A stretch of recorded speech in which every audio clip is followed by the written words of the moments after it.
Doctor Landa, ¿cómo está? Muy buenos días. Muy buenos días a todos y a todas.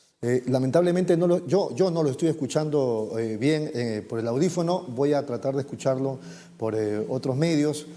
Eh, en fin, el Tribunal Constitucional ayer se pronunció respecto de la demanda competencial que ya todos sabemos se presentó de parte del gobierno de Vizcarra y lo ha declarado improcedente. La pregunta es, ¿eso no significa necesariamente, doctor, que haya declarado la inconstitucionalidad y por supuesto, o la constitucionalidad, ¿verdad? Ni lo uno ni lo otro. En efecto, ¿no? El tribunal ha abdicado, ¿no?, de su función principal de ser el órgano máximo de la interpretación de la Constitución y bajo un argumento falaz. Cuando se presentó la demanda, no se pronunció sobre la medida cautelar que trataba de evitar ese primer acto arbitrario, ¿no?, de pedir una vacancia por incapacidad moral al expresidente Vizcarra, aduciendo que no había votos, no había verosimilitud de ello, ¿no? Y luego que se produce la vacancia, resuelve diciendo que como ya se produjo esa vacancia, ya no hay nada sobre qué pronunciarse, ¿no? Esto deja al Congreso con una potestad exorbitante que ha sido utilizada de manera contraria al principio de razonabilidad, un principio de prudencia, ¿no?, en el ejercicio del control que debe tener el presidente de la República, más aún si en el caso de Vizcarra, como otros casos, han estado ya investigados en el Ministerio Público y terminado su mandato, procedía evidentemente las medidas como se han venido dando ya de impedimento de salida del país y otros arraigos, ¿no? En ese sentido, el tribunal ha hecho lo que no se había producido en estos 20 años de transición democrática, ¿no?, ir atrás, ¿no? ¿En qué sentido? En que ha determinado, por mayoría de votos de los magistrados, ¿no?, Blume, Miranda, ¿no?, Ferrero y Sardón, que el Parlamento no puede ser en la práctica sujeto de control, con lo cual podría dictar no solamente medidas arbitrarias para destituir presidentes con una mayoría que puedan lograr, ¿no?, como ocurrió, sin ninguna motivación coherente, racional, que es lo que debería determinar el tribunal, en tanto la Constitución no lo ha hecho así, ¿no? Thomas Hobbes, un gran pensador del Estado absoluto, decía en el siglo XVII, ¿no?, que la autoridad, no la verdad, hace las leyes, ¿no?, defendiendo el régimen monárquico que se convertía en tiranía, ¿no? Y cuando pasamos nosotros a la democracia, no es que la autoridad, porque diga una palabra, es la ley o es su verdad, ¿no?, sino que está en la Constitución y el tribunal le ha quitado, ¿no?, al pueblo que se ha expresado en las calles, ¿no?, con un sentimiento constitucional de hacer lo correcto, es decir, que el Parlamento no abuse del poder, claro, y no necesariamente defendiendo a Vizcarra, le ha quitado al pueblo el derecho que la Constitución le otorga, que el poder del Estado emana del pueblo y que la potestad de administrar justicia también emana del pueblo de conformidad con la Constitución. El tribunal nunca había arraigado, ¿no?, o las banderas de la defensa del orden constitucional y de los límites del poder, como con esta sentencia que, como digo, tiene una trayectoria que le quita el sueño, ¿no?, a la generación del Bicentenario, que ha estado manifestándose y viendo cómo su defensa del orden constitucional, incluido pagando con víctimas y heridos, ¿no?, es desdicha por el Tribunal Constitucional con esta votación que deja entonces a los jóvenes sin esperanza, ¿no?, de que pueda haber una democracia mucho más equilibrada, ¿no? Y eso es un gran daño a la democracia en base a una interpretación formalista, errónea, ¿no?, y contradictoria con sus propias decisiones, como por ejemplo la sentencia que en enero se dictó para poner en balance la disolución del Congreso, ¿no?, arbitrario del año pasado, y que dijo el tribunal que no era inconstitucional, pero debería morigerarse, limitarse el ejercicio de la cuestión de confianza facultativa para plantear, digamos, un pronunciamiento del Congreso, más aún si iba a significar, como ocurrió, una segunda moción de confianza y que habilitaba al presidente a disolver el Congreso. Entonces yo creo que hay un escenario, un diagnóstico muy preocupante de lo que el tribunal está entregando al Congreso, que estaba limitado por la voluntad popular, al punto que renunció el presidente del Congreso, el presidente de facto Merino, ¿no?, y se estableció un Congreso con minorías, igual que el Poder Ejecutivo, ¿no? Acordes con los estándares de una democracia representativa, ¿no? Con control y balance, ¿no? De modo tal que se ha puesto en peligro la democracia con esta sentencia y se ha desoído, ¿no?, a la generación del Bicentenario. Doctor Landa, y sin embargo, el Tribunal Constitucional ya se pronunció y eso tiene que respetarse, por supuesto. Lógicamente que usted, yo y la gente podemos opinar y cuestionar el fallo del Tribunal Constitucional, pero ya se pronunció. Lo que llama la atención, y eso quería que nos lo explicara, es la controversia que se ha armado, salvo que yo esté mirando mal, entre la presidenta del Tribunal Constitucional y también el señor, el doctor el señor Ernesto Blume. Entonces, esa controversia, ¿qué lo habría motivado? O supuestamente es normal, porque se han dicho de todo, hasta creo que ha habido por ahí, por lo menos lo he percibido así, algunas agresiones verbales, se han contestado en los medios de comunicación. Algo dijo Ernesto Blume y en la mañana la señora Ledesma le respondió, etcétera. ¿Eso es normal? El tribunal habla a través de las sentencias, de modo tal que lo que vaya a decir el tribunal tendrá que ser expuesto en los votos de mayoría y en los votos de minoría. Ha habido casos, en efecto, cuando la mayoría del tribunal resolvió una sentencia sobre una universidad privada, UPC, una devolución de impuestos.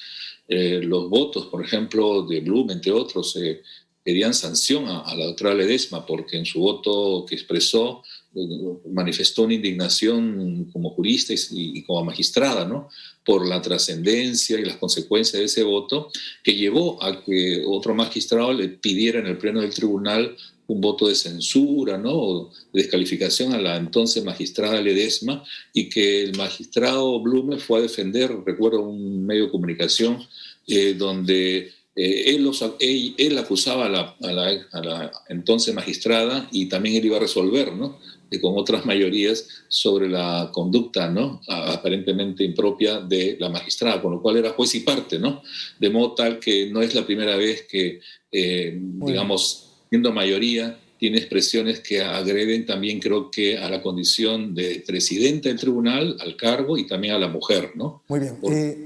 A mí me llamó la atención entre tantas otras declaraciones que hizo ayer en un medio radial el doctor Ernesto Blume. Me llamó la atención una declaración suya, o sea, me causó risa, pero claro, yo no soy abogado ni mucho menos constitucionalista, pero él dijo algo así como: permanente incapacidad moral debe ser concepto no claro.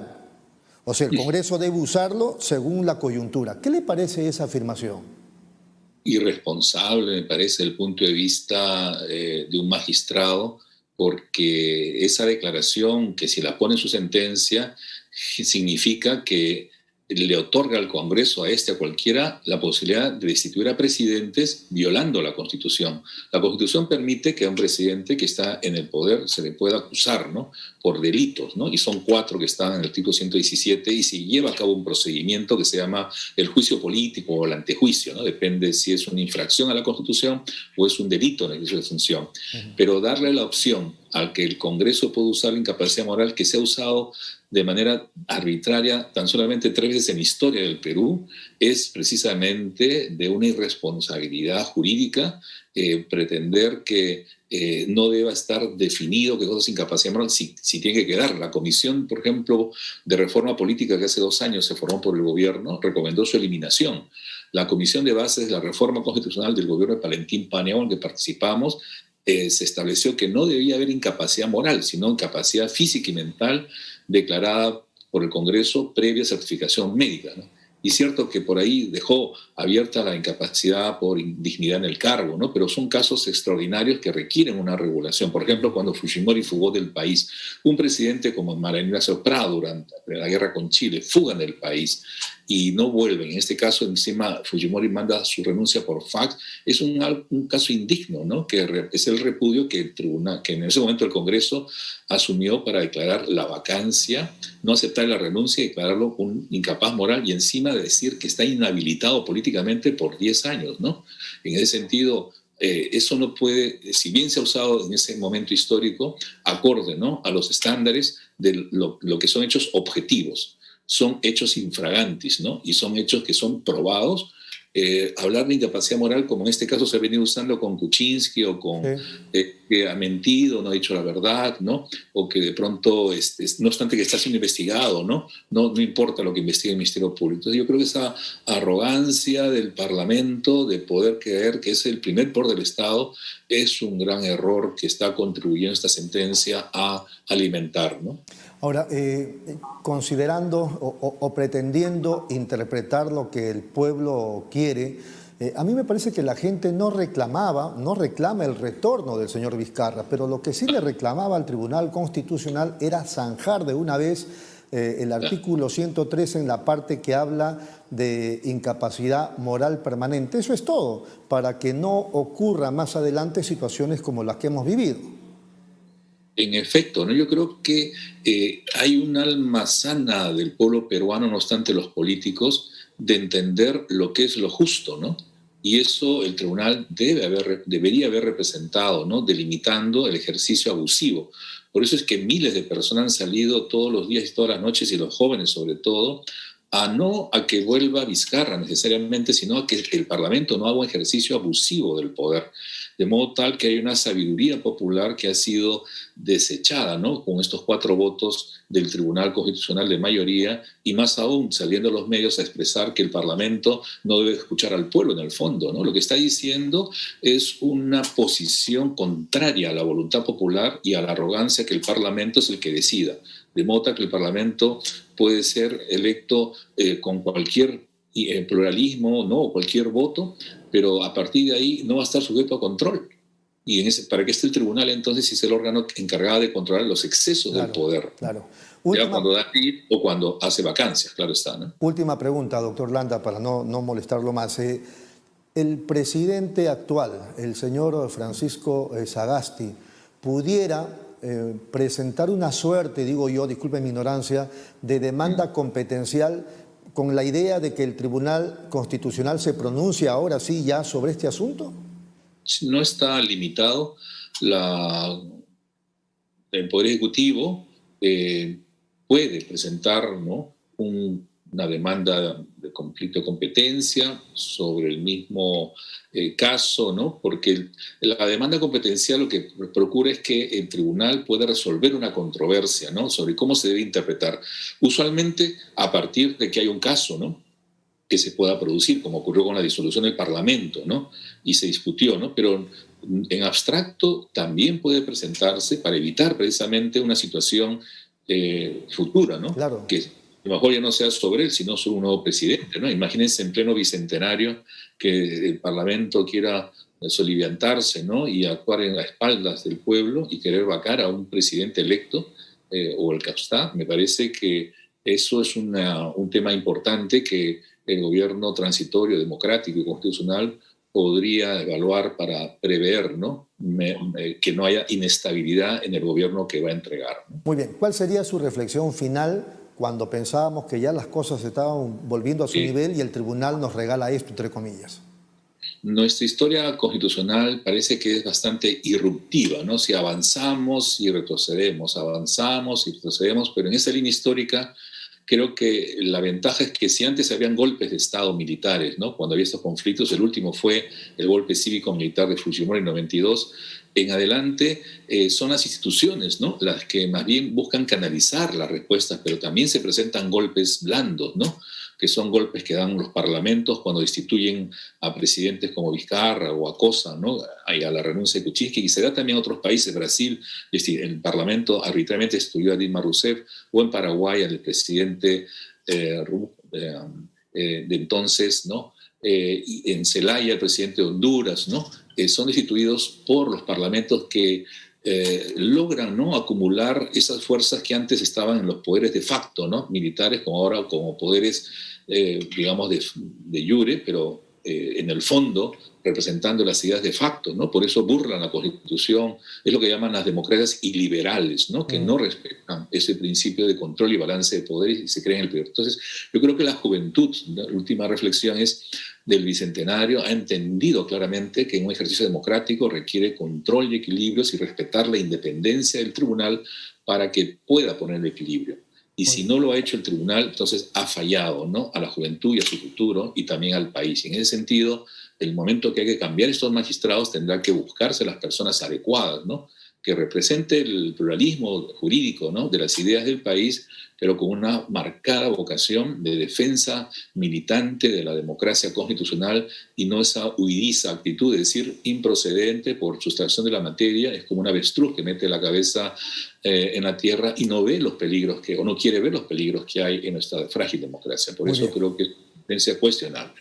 Gracias. Doctor Landa, ha sido muy amable, muchas gracias, fuerte abrazo. De igual manera. Muy gentil, ha sido el doctor César Landa, nada menos, expresidente del Tribunal Constitucional. Vamos de inmediato a una pausa, regresamos.